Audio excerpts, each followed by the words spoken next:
సంవత్సరాల తరబడి ఎన్ని మందులు వాడినా మీ మోకాల నొప్పులు తగ్గట్లేదా? ప్రాణ పెయిన్ క్లినిక్ లో అత్యాధునిక చికిత్స.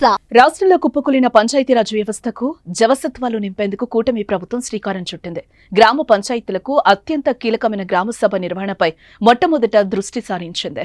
గ్రామ సభలకు నేటి నుంచి శ్రీకారం చుట్టారు. శుక్రవారం నిర్వహించే పంచాయతీల గ్రామ సభలను ఒక పండగలా నిర్వహిస్తోంది రాష్ట్ర ప్రభుత్వం. రాష్ట్ర వ్యాప్తంగా ఒకే రోజు 13,326 పంచాయతీల్లోనే ఒకే రోజు గ్రామ సభలు ఏర్పాటు చేసి దేశ చరిత్రలో సరికొత్త రికార్డు సృష్టించింది.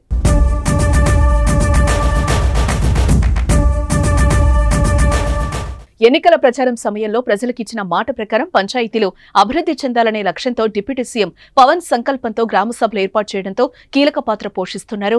మన పంచాయతీ మన సాధికారత నినాదంతో గ్రామ సభలు నిర్వహిస్తున్నారు.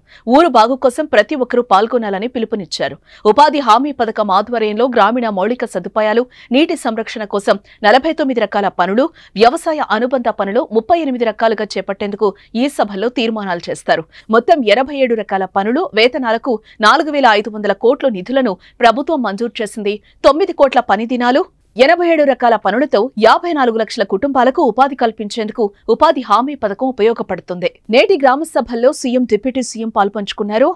అంబేద్కర్ కోనసీమ జిల్లాలోని స్వర్ణగ్రామ పంచాయతీ గ్రామ సభలో చంద్రబాబు భాగం కాగా, అన్నమయ్య జిల్లాలోని రైల్వే కోడూరు మండలంలోని మైసూరావారిపల్లెలో గ్రామ సభలో పవన్ పాల్గొన్నారు.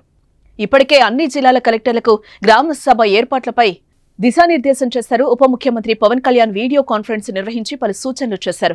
గ్రామ సభ ఏర్పాటు చేసేందుకు ప్రతి పంచాయతీకి ప్రత్యేక అధికారులను నియమించాలని ఇప్పటికే కలెక్టర్లను ఆదేశించారు. అన్ని గ్రామాల్లో ప్రతి ఓటరు ఈ గ్రామ సభలో పాల్గొనేలా చర్యలు తీసుకోవాలని సూచించారు. దీంతో పాటు ఎన్నికైన ప్రజాప్రతినిధులు, మంత్రులు, ఎమ్మెల్యేలు, ఎమ్మెల్సీలు, ఇతర ప్రజాప్రతినిధులను కూడా ఆహ్వానించాలని కలెక్టర్లకు ఆదేశాలిచ్చారు.